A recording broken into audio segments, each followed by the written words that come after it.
we've organized a big open letter that is really making the simplest of asks for OpenAI. The current state of things is that the public is owed a fiduciary duty by OpenAI as the beneficiaries of their charitable mission.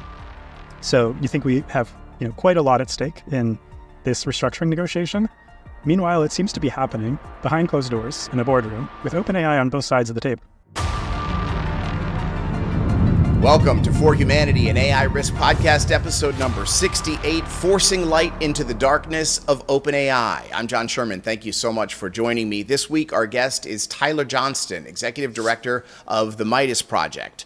Tyler and the Midas Project just this week released an important letter making big news demanding transparency at OpenAI. The signatories include a group of more than 100 Nobel laureates, professors, whistleblowers, public figures, artists, and nonprofit organizations, all releasing this letter asking OpenAI to tell the truth about its restructuring. Welcome to For Humanity, Tyler. Really excited to have this conversation. I think you've been doing some super important work, lots of different things, so I want to get into all of it. You watched the show a little bit, so you probably know I like to start out with a little bit of how'd you get into this whole thing. So maybe just tell the audience a little bit about who you are and how you got into this whole crazy thing. Yeah, absolutely. Thanks so much for having me on, John. I have an interesting background. I started in animal rights, actually. So that was my first job out in college. I was working for an animal rights group called the Humane League. There I ran pressure campaigns that were asking food companies to adopt higher welfare standards for their animals. At the same time, I've been following AI, since 2020 maybe. I remember playing with early OpenAI products like Jukebox and GPT-2 and really being astonished with what they were doing. And at the time, it was astonishing that they could create a coherent poem that almost hits every rhyme or something like that. So yeah, I was doing that, and then ChatGPT came out, and I was like, oh wow, the world's starting to notice. And then GPT-4 came out, and I was like, whoa, this isn't slowing down. This is actually going where people were saying it was going. And at the time, I was like, I don't know, that sounds pretty remarkable to me. I don't think we'll ever have AI systems that could pass the bar exam or perform at graduate levels in STEM.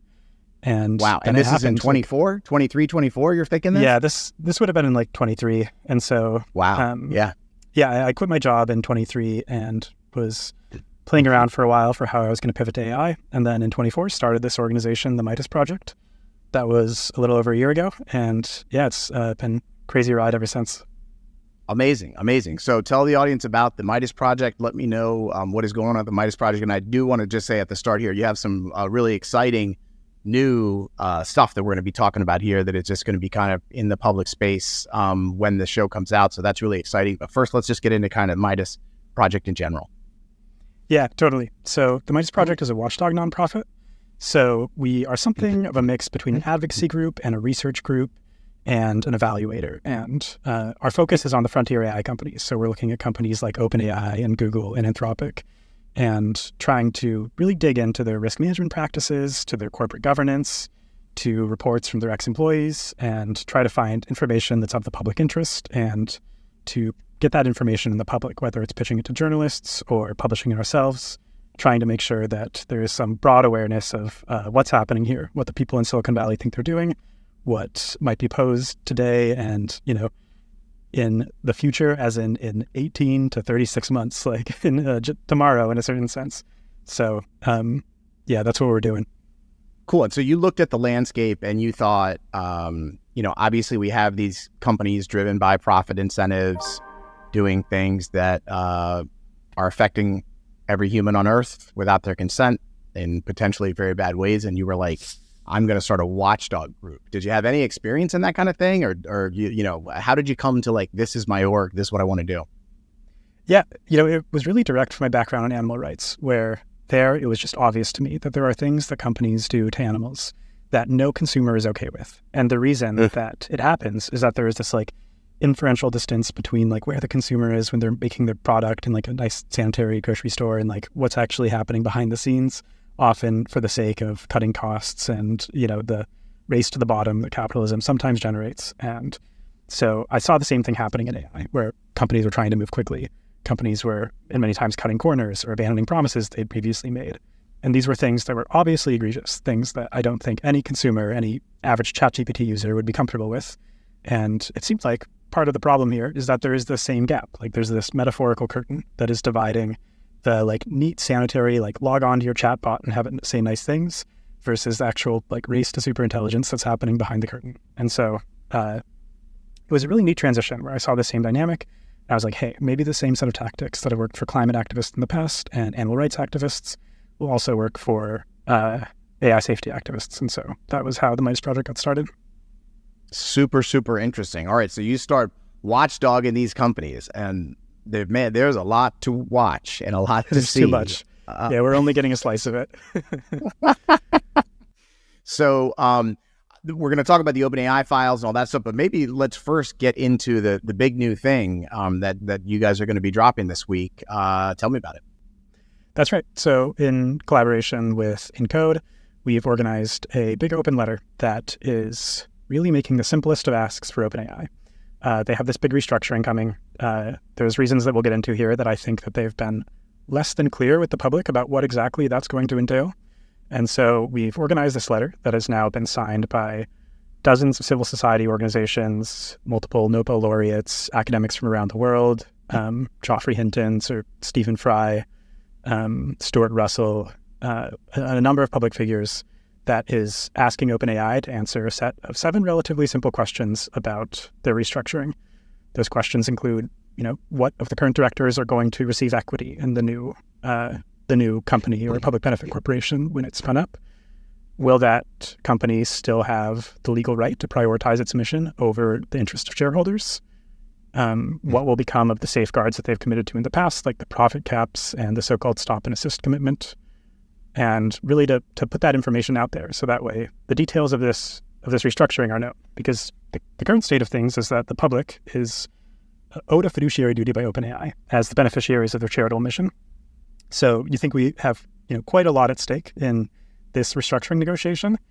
Meanwhile, it seems to be happening behind closed doors in a boardroom with OpenAI on both sides of the table. The OpenAI nonprofit board negotiating with what will become the for-profit company and their investors on the terms of what that company might look like, despite the fact that OpenAI, for the past 10 years since it was created, was meant to exist solely for the pursuit of its charitable mission and not in the interest of any shareholder.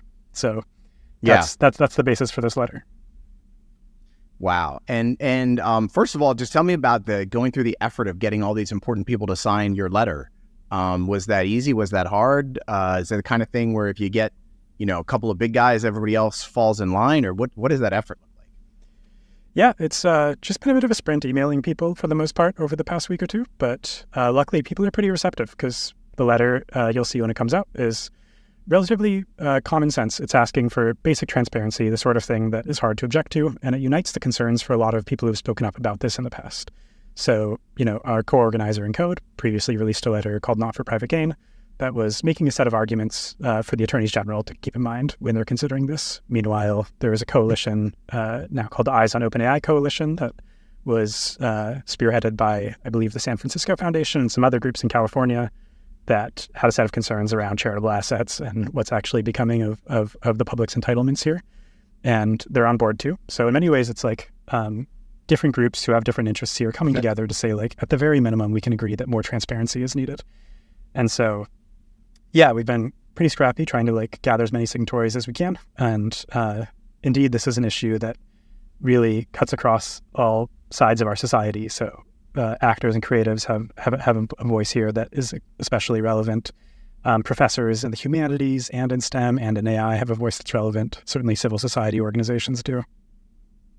And so, I'm immersed in this AI risk stuff. I read Twitter all the time. I spend videos, articles. I'm just watching all the stuff all the time. And my general impression, even just for myself, about the inside OpenAI stuff, right? About the for-profit, nonprofit, the board, the director leaving, Altman getting fired, the whole thing is like, is this like a LinkedIn corporate boardroom story, or is this like a affecting the thing I'm worried about that's going to kill my kid story?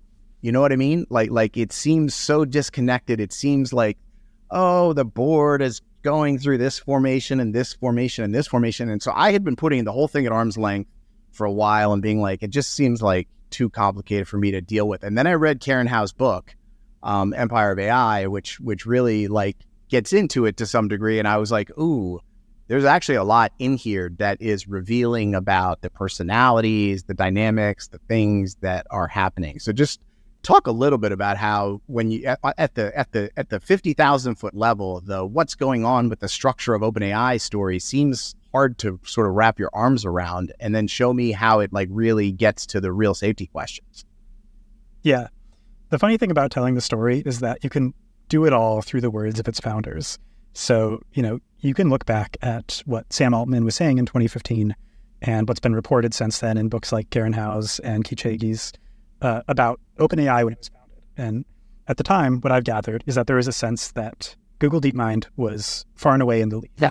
And people were worried because they thought this is one of the most dangerous technologies that humanity will ever develop. And currently a for-profit company is beating everybody else by a mile. And so what we need to do is we need to create a nonprofit organization. And we need to make sure that we are making an effort to develop this technology in a way that prioritizes public benefit, whether that means, developing it safely and giving it away for free, or whether it means realizing that we don't actually have the safeguards we need, and we need to press pause until we figure out how to implement those safeguards. And it seemed like this is something the OpenAI founders realized, right? We have a quote from Sam Altman in 2015 from unearthed emails and legal documents saying things like, "I've been wondering if it's possible to stop humanity from developing AI. I think it's not. So therefore, we should do this." And saying, of course, this organization will aggressively support all regulation. These are things that are very interesting to compare to things that Sam Altman says now, only 10 years later. And so it was created as this nonprofit. There's kind of like three main stages. That was the 2015 idealist stage. In 2019, they realized... Can I just jump in real quick with one? Was it... no, it's fine. Was it genuinely concern about Google getting control of this thing by one corporation, and the concern was that's bad for the people of the planet?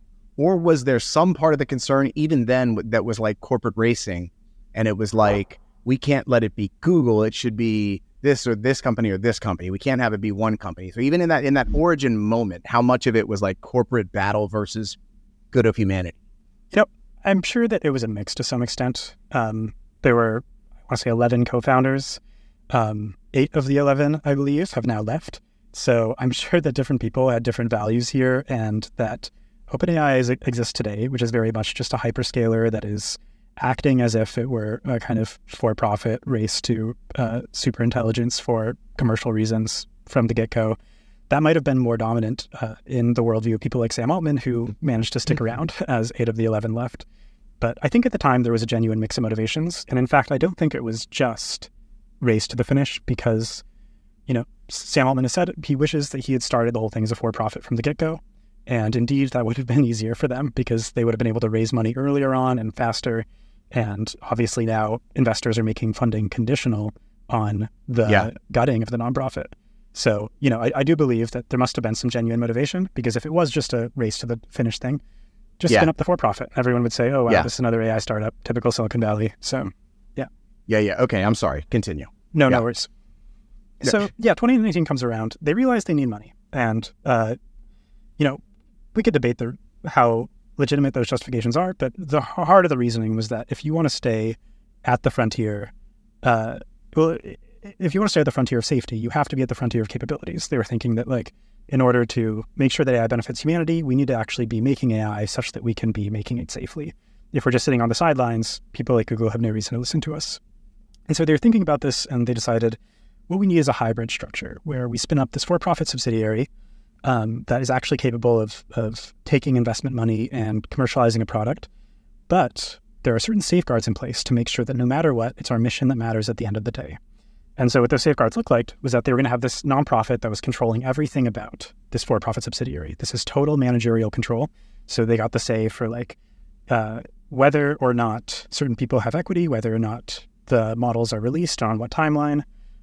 It's like the nonprofit makes all the actual day-to-day decisions for the for-profit, or at least has the right to make those decisions, even if the for-profit is doing it de facto. The nonprofit at any point can step in and say, stop that. At the same time, there's a limit to investor influence. Is that a working model? Does that work somewhere? Do people do that? That's a working model with the nonprofit on top. This thing they built was like, they're like, oh yeah, that's reasonable. was pretty innovative. I don't see it doesn't seem like in the past 5 years it stopped them from becoming the fastest growing tech company on earth. So I think they've proven de facto that that they could do it. Maybe the question is it working in terms of like, does it have teeth when push comes to shove and when difficult decisions have to be made? And I think looking at the November 2023 firing and rehiring of Altman, maybe that paints a bleaker picture where it's not working in the sense that when push comes to shove, investors really do have quite a say. And another safeguard they had then that they really insisted was important at the time was this limit to investor returns. So they said that investors can make a maximum of 100x the initial they put in, and that multiple was going to drop over time. So they said that in 2019. By 2021, they said it was down to a single-digit multiplier. So from 100x potential returns to like 10x or lower potential returns. And they really insisted this was important at the time. I think, Sam Altman and Greg Brockman have at various times said that if they succeed, all but a slice of the value they generate will go to humanity as a result of these profit caps. Yes. Well, are you ready for your 8 billion slices of compute to be delivered evenly to all citizens of Earth? Yeah. And what I think is the most crazy making part of this is this quiet change that we talk about in the OpenAI files that they made in 2023, where they had that limit. So yeah, the idea was that like investors, if they put $1 billion in, they can make $100 billion, which is what Google makes in a year. But then after that, if they make $1 trillion, if they make $10 trillion, that all goes to humanity. In 2023, they quietly changed that limit to increase by 20% a year starting in 2025. They didn't seemingly announce that they made this change. So the reason that like I know about it and the world knows about it is because it was quietly reported in like offhand mentions in a story about something else in The Economist and The Information at the time. But 20% a year is, when you really internalize like compounding growth, which you have to like think about AI, that is a wild growth rate because it's, like 5x the annual growth rate for the economy, maybe twice how much you can expect to make in the stock market under optimal conditions. And it gets to a place where like if the limit was like $100 billion now, then within 40 years, it's suddenly like $100 trillion. And then very, very quickly, like within the next 1,000 years, which maybe sounds a little bit farcical, but like the founders were actually thinking about like the long-term future here. Sam Altman said, the reason the profit caps are important is because they could capture the future light cone of all value of the universe. This is a direct quote from Sam. So they were thinking beyond 1,000 years. In 1,000 years, the profit cap would be higher in terms of dollars than the number of atoms in the universe. So in fact, this like 20% a year compounding growth essentially blew up trillions or more of dollars of public entitlement to the economic benefits of OpenAI's activities. This was a change they could just make in private without anyone realizing it. And to this day, my understanding is that profit cap is still in place. But in the current restructuring, which we can talk a bit about, they're just going to get rid of it entirely. So it's not even going to be, raising by 20% a year. It's just going to be totally out because SoftBank and other investors didn't want it. Wow. All right. I want to get all up into the OpenAI files, talk about what that is. But before we do that, I have one threshold question.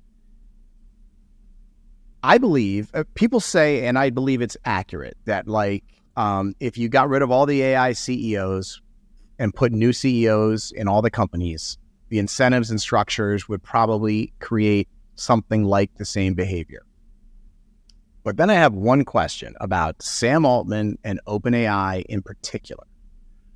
After reading Karen Howe's book, I wonder if he is not uniquely capable as a human, uniquely skilled in ways good and bad, uniquely ethical in ways good and bad, and that he is actually maybe 100, 200% more dangerous than any other person would be in his same seat. And so it may apply to the rest of them, but in his case in particular, I'm not sure it does. That's interesting. Yeah. I don't know about the general case. I think that's an interesting question about whether incentives matter or individuals matter. This is like one of the things I think Leo Tolstoy was obsessed with in War and Peace, and is like a question that we can also ask about countries and their leaders.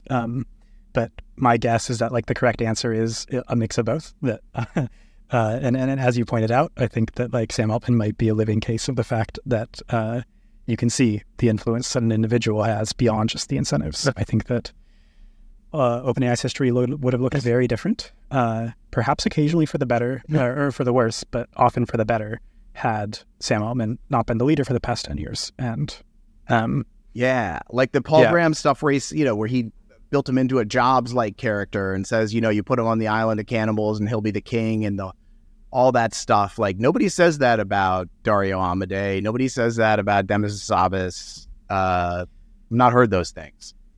I haven't either, but yeah, I suspect it's still, even those figures, I think it's true for them more than the average person that they're probably willing to cut corners and be a bit ruthless, because that's just like, there's a selection mechanism for getting to that status in Silicon Valley, where if you really adhere to all the side constraints and try to do everything right, there's a good chance that you never make it to that position. So, I would not be surprised if it were true for Demis Hassabis and Dario Amodei that they exhibit a lot of the same negative characteristics that Altman exhibits in terms of his willingness to lie to people and his kind of ruthlessness and climbing corporate ladders.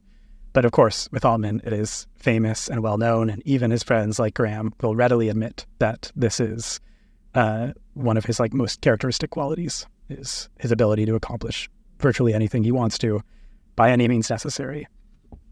Yeah.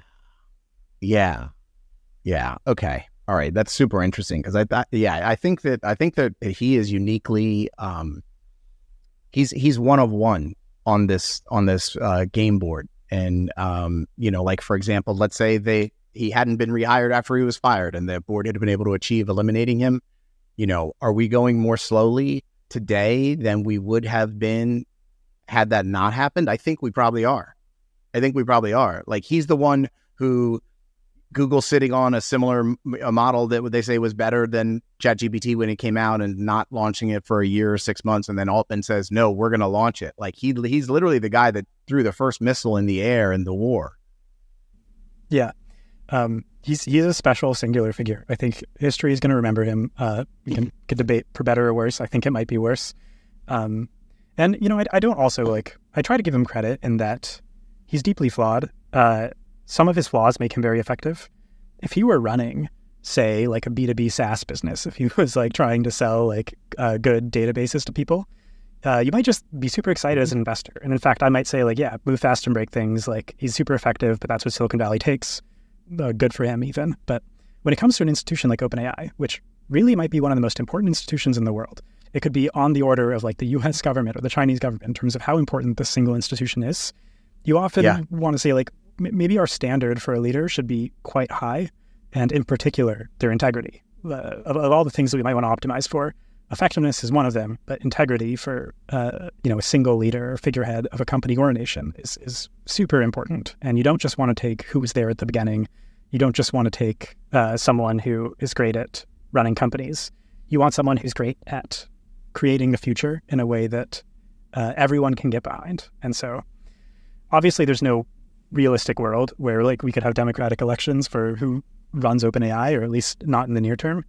But I definitely think that the fact that Altman has ended up running it, if the sort of things that people have said about him are true, which I think it is true, I think it should raise a lot of red flags for us. And we should be very concerned about when he says anything about the technology or about the company, whether we can take his word for it, whether he really has our interests at heart.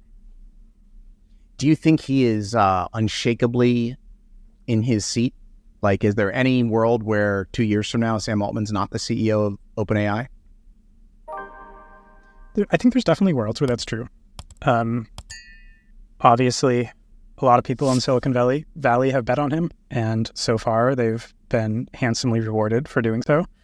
And so, of all the people that I might expect to kind of retain their power in an organization like this, I think Sam Altman is up there. That being said, I don't envy the position he's in. There are, in fact, a lot of really difficult choices that he has to make, and he's under a lot of scrutiny.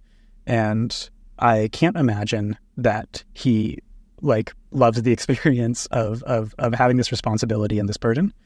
And so I wouldn't put it past him for him voluntarily to try to find a way out. Despite all his power-seeking behavior, I think after 10 years of this, it's almost like, Barack Obama after his presidency. I feel like you can see it in Altman's face that this, there's a certain sense in which I don't know if he's ever explicitly cast himself as an Oppenheimer type figure, but I think he feels it. And that might just start to wear him down eventually. And then, of course, in the end, he's truly not his boss. The nonprofit is his boss, even though he's on the board of that. And above that, there is pressure that can come from regulators. And even though the 2023 fiasco does not bode well for that sort of governance being effective, it's, not a law. And in fact, if a leadership shakeup were to happen like that again, and there's more public awareness of the stakes of AI development, I think it's possible that it would be successful for OpenAI to appoint a new leader. You know what really shifted my perspective in the empire of AI was when she talked about it. He wanted to run for governor of California. Was that what it was? It was some political office? I think he said that he wanted to run for president, according to people who know him. He denies this. Maybe it was president. It was governor. People it was who know something him like say governor. that he was interested in president. So president, right? And he seriously considered it. Did focus groups, went out and got feedback from people, and they're like, he's young. But like in his brain, he was going to be running everything. And he thought that like, this is an appropriate choice. So when I try to think like, he's working on his computer thing, he'll like, no, he really wants the whole game board, I feel like. Yeah. This is characteristic of his ambition. And I wouldn't even be surprised if this were to materialize in the future, in the 2030s, if he were to consider a run or... Yeah, it's right. He's a hard figure to pin down. Strangely, he'd be supported by all the AIs, oddly, unpredictably. Yeah. So let's talk about the OpenAI files. When I was 15 years old, I decided I wanted to be a TV news reporter. There are 4 major national awards a TV news reporter can win: the Peabody, the DuPont Columbia, the National Emmy, and the National Edward R. Murrow Award. Before I was 33 years old, I had won all 4. As a local news reporter investigating Chesapeake Bay polluters. Reporter John Sherman will accept the Peabody. John Sherman. But I left news in 2010 when the internet was really starting to radically change the news business. Now, algorithms dictate much of what we see, and in turn, much of what we think. That's why I am so excited today to talk to you about Ground News, the founding sponsor of the AI Risk Network and For Humanity, an AI Risk podcast. I first heard about Ground News when I noticed them sponsoring many of my favorite podcasts, but true confession, I never used the service until they approached me about sponsoring this podcast. So I tried it, and truly, I have been blown away. It is a fundamentally different way to consume news. Okay, next true confession. Before Ground News, I used to use Twitter to get all of my news from. My thought process was like, well, I'm reading the major publications and I'm reading the major writers, so, how bad could it be? It was really bad, like way worse than I thought. If you see anything often enough, it becomes normal, but these algorithms kind of lull you to sleep, and you lose your perspective. And I realized that was exactly what was happening to me. Ground News pulled back the curtain for me. Even for me, with 12 years experience working at news, it revealed things not just about the news itself, but about the way it was being covered that I wasn't really able to see. Sensationalism and bias were sneaking past my radar, and I didn't even know it. Ground News lets me compare headlines and know going in the biases of the publication, so before I ever read a word of the article, I understand the frame around it much better. So as an example, let's take the historic defeat of big tech in the US Senate when the proposed 10-year state AI law moratorium was crushed by a vote of 99-1 at 4 a.m. Ground News gives me 270 articles in one place, but then it gives me a distilled bias comparison. For me, I spend a ton of my time trying to think about how to effectively communicate with the general public about AI extinction risk. So this bias comparison shows me how the left was framing it up around environmental impacts, where the right was framing it around states' rights. That is really informative to me as I try to form my opinions and make decisions about how I'm going to communicate about AI extinction risk with the general public going forward. I also absolutely love this feature called Blind Spot. It shows you what stories are being covered super heavily by one side. These are stories in your algorithm you just might miss because you don't know they're out there. So, if you want to support the AI Risk Network, there is nothing more powerful you can do in terms of showing your support than subscribing to Ground News and using our custom code. There's a QR code right here. There's the URL right here. It's ground.news/AI risk.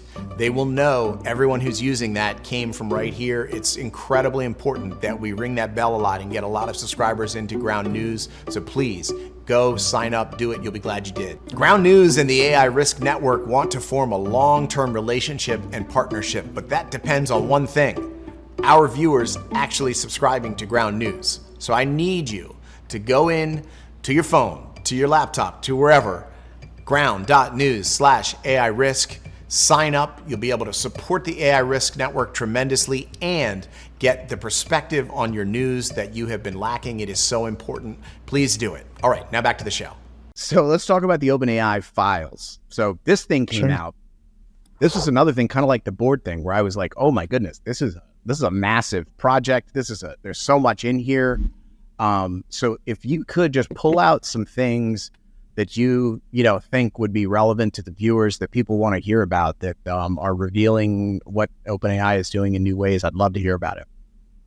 Yeah. The biggest thing that is relevant to 2025 is the restructuring. I've talked a little bit about that, but I really want to emphasize it because we are in a historical moment where a decision is going to be made that may prove far more important in retrospect than we're really registering today. And that is about what is going to happen with OpenAI's restructuring. So I mentioned this issue with the profit caps, that they're just getting rid of that because the investors want them to get rid of it. But it's not just that, it's the whole question of nonprofit control. Even though they transitioned to this hybrid structure in 2019, where this nonprofit had kind of complete managerial control over the for-profit entity, they're now restructuring to something that looks a lot more like a typical for-profit. Originally, the plan was spin out a new public benefit corporation, have that be a for-profit entity, and have the nonprofit exist somewhere on the side, just making typical charitable grants. They said supporting medicine and education or something, which is great. I love supporting medicine and education, but it's not particularly relevant to the thing that OpenAI, the nonprofit, was founded to do, which was to make sure that OpenAI's development of AGI benefits all of humanity. And in fact, I should clarify that because as Greg Brockman, the president of OpenAI, says, the mission was not for OpenAI necessarily to develop AGI. It was just to make sure AGI goes well. So it didn't have to be OpenAI developing it. They were just meant to be out there making sure that this development went well. Or so they said in 2020 or so. Sure. Obviously, they've changed their tune on just that. A lifeguard, making sure nobody drowns at the pool. We'll just make sure everything's fine. Yeah. So, the idea of in the structure that exists today, because of that deep managerial control, if it were the case that OpenAI were to decide that GPT-5 is too dangerous to release, the nonprofit could make that assessment and they could tell OpenAI, the for-profit, to hold off on releasing it. Similarly, if it was perfectly aligned and they decided this is so economically valuable that we shouldn't just try to do rent seeking on top of the model weights, but we should in fact distribute it freely to developing countries, the nonprofit can make that choice also. In either case, investors would be pretty unhappy, but investors wouldn't get to do anything because the top of all the investment documents that they signed, there's this thing saying, treat this as a donation, not an investment, because OpenAI is not a typical company. It's a nonprofit that is doing this for public good and not guaranteeing you any particular returns from your investment. That is what's changing. So OpenAI... And that is the current state. What you just described is the current state, and the changes are in the works. That's the current state, yeah. So around the end of last year, OpenAI announced, we're done with this structure. What we're going to try to do, they hadn't yet completed it, but they announced plans for this, was to totally spin off this new for-profit company. And that would just end up being very typical to a Google or something where it would have obligations to shareholders and it would be pursuing profit maximization. They specify it as a public benefit corporation. As I've learned more about this, I've become very pessimistic about whether public benefit corporations have any teeth whatsoever. So, one key difference that I'll draw out here is that a public benefit corporation is entitled to make decisions that balance shareholder interests against the mission, which is very different from being obligated to prioritize the mission. You've moved from a regime where you place the public interest above shareholder interests to a regime where you have to balance those interests. And in fact, shareholders can sue you for not adequately prioritizing the interest.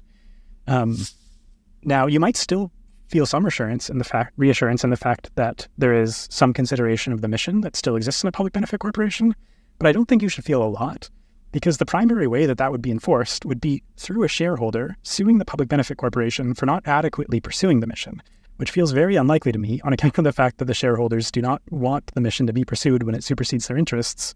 And in fact, this isn't just like idle speculation. They want to become a Delaware public benefit corporation in the more than a decade since that corporate structure was invented. There has not been a single case, a single documented case of a shareholder suing to protect the public interest mission. So go figure. Yeah, as a matter of fact, it doesn't seem like the mission means much at all when it comes to public benefit corporations, or at least nothing with teeth. And so OpenAI did get some pushback on this from civil society groups, and it seems from the attorneys general of California and Delaware, who both announced that they were looking into this. As a result of this in May, they announced, we've changed our mind and we decided we're going to leave the nonprofit in control. This is what they said, and a lot of the media kind of uncritically reported on this. And they thought, oh great, the critics won, the attorney general won, the OpenAI nonprofit is staying in control. One of the main things that I want to draw out in the OpenAI files is that I don't think it's that simple. I think OpenAI Comms has actually done something quite cynical, where they've realized that there's like a double meaning to control that they could play on. So what they've done is they made it so the nonprofit can appoint directors to the public benefit company. They're losing that managerial control as far as we can tell, where they're no longer going to be able to make decisions about what exactly is happening at that company. That's going to be made by the directors of the public benefit corporation, but the nonprofit is allowed to appoint that board. One reason you might be concerned about this is that there's this question of like fiduciary duties, where the nonprofit currently has a fiduciary duty to humanity as the beneficiaries of the OpenAI mission. The public benefit corporation has a new fiduciary duty to shareholders. And so like, even if the nonprofit were to do some galaxy brain thing where they're like, we're going to appoint new directors to the public benefit corporation who we think are going to like exercise our will to say, refrain from releasing GPT-5 or release it for free or whatever the case may be. Once those directors are now controlling the new public benefit corporation, they have a new set of fiduciary duties that can constrain their actions and make it such that they could be sued by the shareholders if they're not taking the shareholders' interests into account. So in fact, OpenAI is still getting a lot of what they wanted, right? Like they're removing the profit caps. They're creating a new public benefit corporation that will allow them to IPO one day without these like profit participation units or without the, complicated, this is a donation, because the nonprofit has complete control. It's going to just look more like a typical company. And in fact, I think they will, if this goes through, go public in a year or two. And so not much is changing. And SoftBank has said this. SoftBank said at their investor call recently, they're like, oh yeah, we think that nothing has changed here and we're still down for our $40 billion, which is an amount of money that they said they were going to put in if and only if OpenAI restructures. And so even though OpenAI said we're changing our mind and we're going to leave the nonprofit in control, their current plan actually looks a lot like their former plan.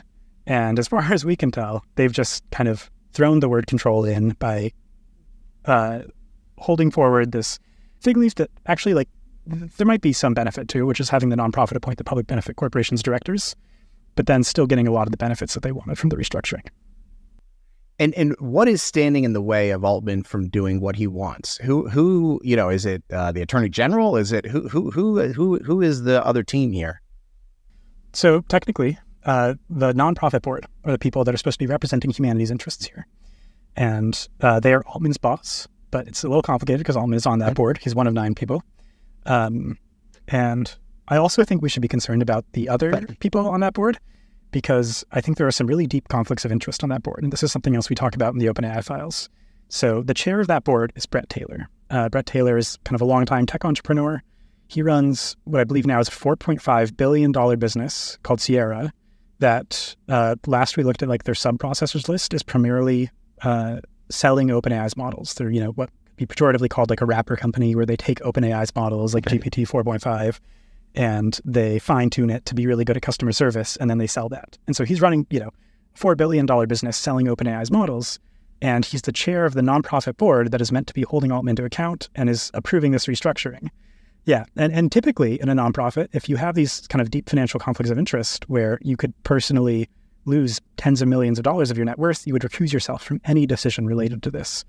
Brett Taylor has openly talked about the board's plans in the media in a way that indicates he has not recused himself from these discussions. I'm not in the boardroom because how does he closed. Get to be the chair of the board? And this is after the board shakeup, the whole thing. He's brought in. Yeah, he's brought in to lead it.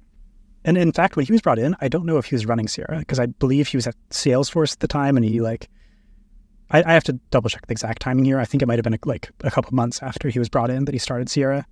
It was around that time. So some of this has been subtle. And then, in I think the beginning of this year, they brought in Adebayo Ogunlesi, who he is a longtime investor in infrastructure and energy. And he runs this, he's a $2.2 billion net worth. He runs this investment firm called Global Infrastructure Partners. And he is at like public forums that we found said, we're building data centers for all the hyperscalers.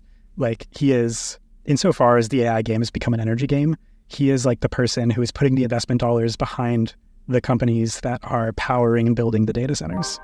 And, he's another member of this nonprofit board that's meant to be representing humanity's best interests in the decision about OpenAI's restructuring, the decision whether to remove profit caps, the decision whether to keep Altman in charge, the decision whether to have the nonprofit continue to have managerial control of the for-profit. So I really don't think Did Altman pick the new board? That where is this hand? He blew up the old thing and then put these people in their seats? When the old thing was blown up, there was a very contentious process of coming up with new candidates for the board. And I bet. I think it's been reported that Altman was vetoing most of the people that the old board was suggesting. And so the very first 3 people that came on board were agreed upon between all the parties. But you could also raise questions about whether that was an agreement that was made under duress or under extremely far from ideal circumstances on account of the fact that they had to agree. And if they didn't, Altman and all of his employees were just going to go work for Microsoft. And so to the extent that the old nonprofit board wanted to preserve any sort of OpenAI that is pursuing the public interest and has a fiduciary duty to the public, they kind of had to make a choice that would align with whatever Altman wanted. And so those first 3 board members that I believe were Brett Taylor, Larry Summers, and one other that I forget now was part of that initial 3. I think it was Adam D'Angelo. They were appointed immediately in the aftermath. And then the current board of 9, previously 10, now it's 9, accrued over the next 2 years. And the reason that it's gone from 10 to 9 is that one of the board members, Fidji Zemo, who runs Instacart, who is OpenAI partner throughout all of this, she's left to become the CEO of applications for OpenAI, where, it's not public, but I would suspect that she's making tens of millions of dollars in equity.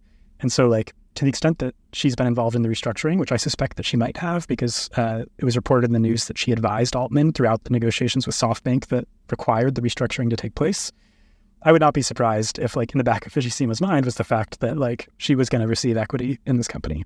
Again, I have no insight into the timeline, so maybe it wasn't decided by then, but... Do you think that, in this reconstituted OpenAI board where we have a bunch of people whose billion-dollar businesses rely on OpenAI's products growing and being successful, in what world is that a board of a nonprofit?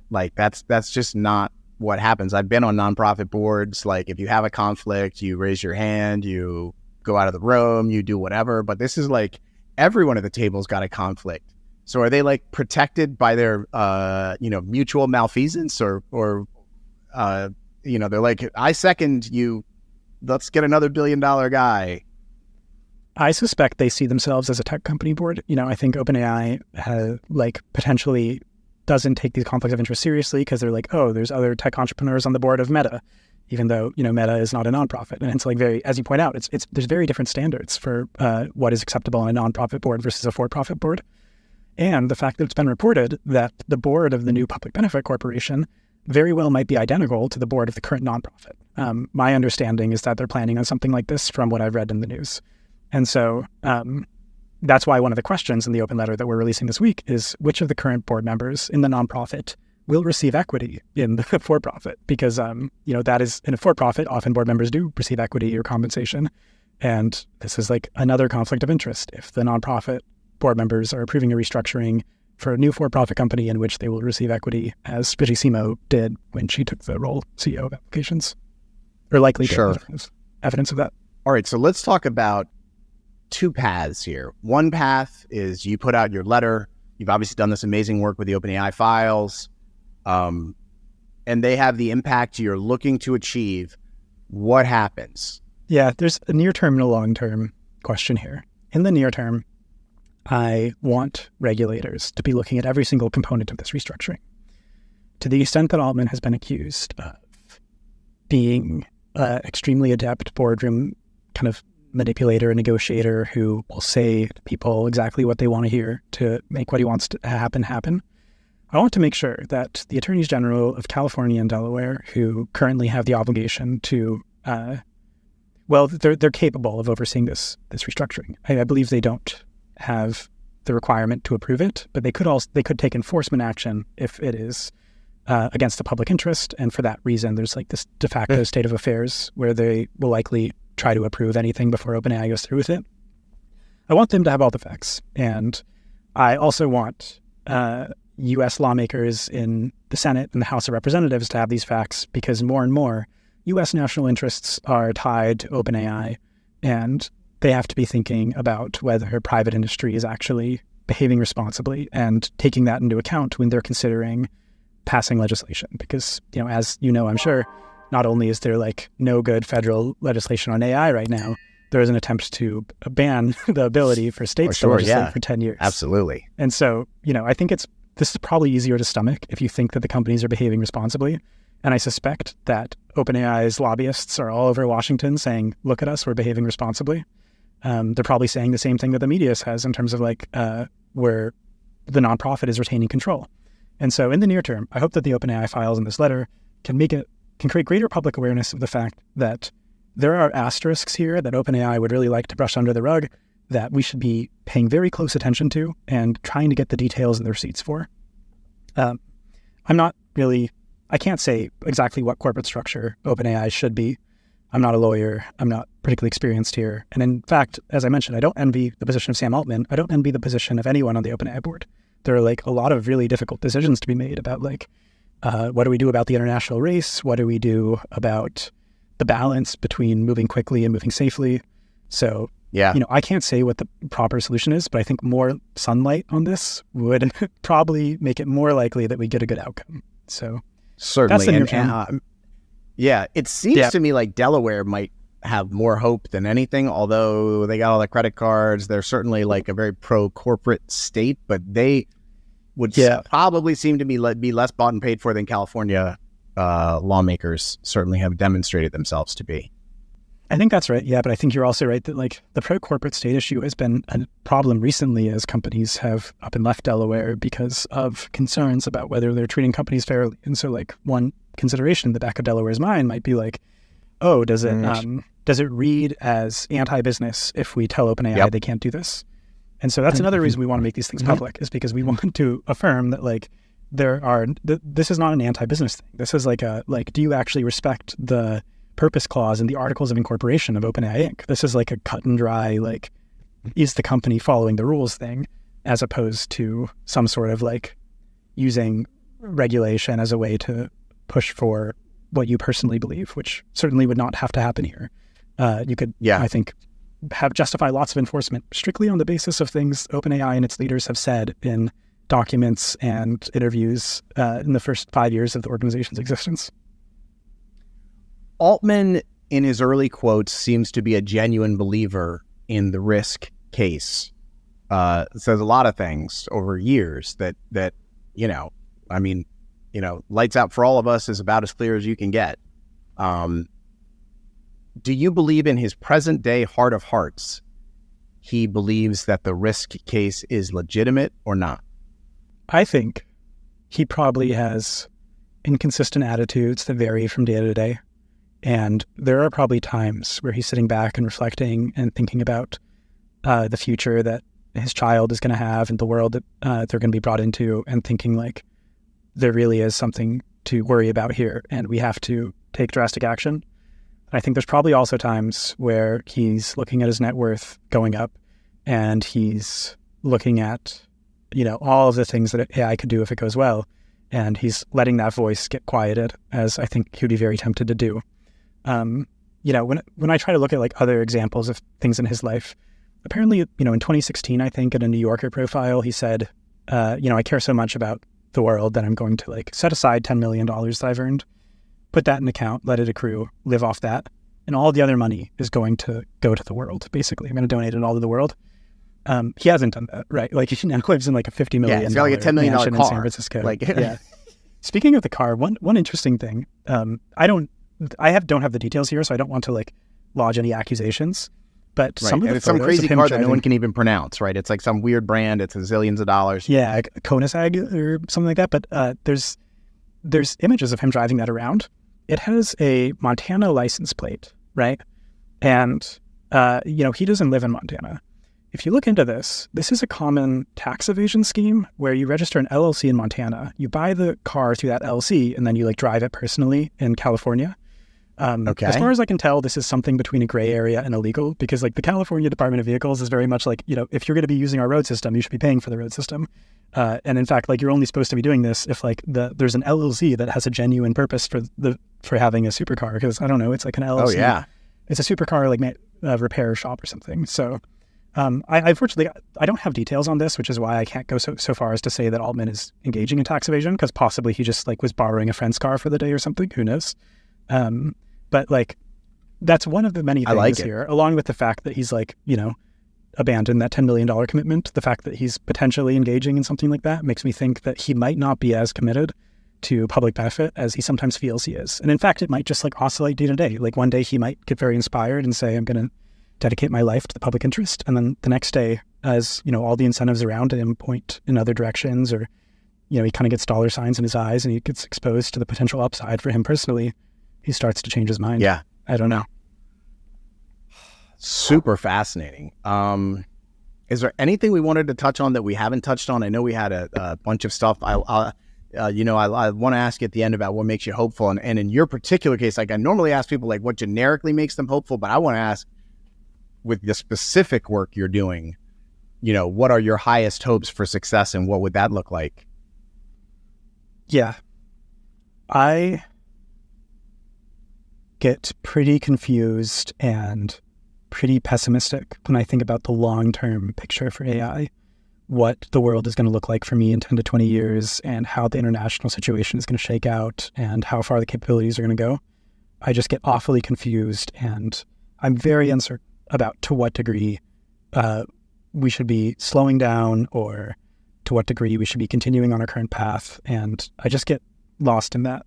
But in the near term, what I know for sure, and what I really hope I can help make happen with the Midas Project, is that there is more sunlight on these issues, right? And I think this is very close to what you're doing with AI Risk Network, where like we don't have to have all the answers, but we do want to make sure that like what is happening out there is open to the world, where people can look around and they can say, are all the I's being dotted and the T's crossed? Are our structures and our commitments actually creating the future that we want, or are they being thrown away when it's convenient to throw them away? So yeah, all I can really say for my goals here is that what's happening in Silicon Valley is more widely known, that it's happening less in closed boardrooms and it's happening more out in the open where everybody can have a say.